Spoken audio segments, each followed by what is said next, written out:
Hello everyone, good morning. আশা করি তোমরা সকলে ভালো আছো। Welcome to our new blog.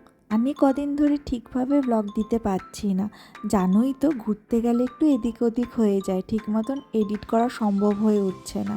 তার জন্য তোমাদের কাছে অনেক অনেক সরি। এবারের যাত্রাটা আমাদের তিনজনের ছিল, আমার মা এবারে যায়নি।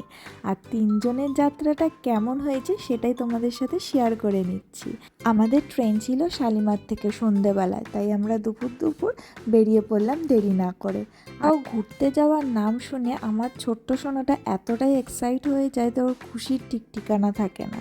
ট্রেন আসেনি তখনও, আর ও ঘুরতে যাবে বলে খুশিতে নাচতে শুরু করে দিয়েছে। আর ওই যে ট্রেন এসে গেছে আর আমরা উঠে পড়লাম। এবারের জার্নিটা ট্রেনে অনেকটাই অতিক্রম করতে হয়েছিল, তাই একটু প্রিকশন মেনেই করেছিলাম। আর এই প্রথমবার সারা রাত ট্রেনে আমার ছোট্ট সোনাটা এইভাবে কাটিয়েছে। কিন্তু ওর চোখে তো ঘুম ছিলই না, ও দিব্যি কলকলিয়ে যাচ্ছিল।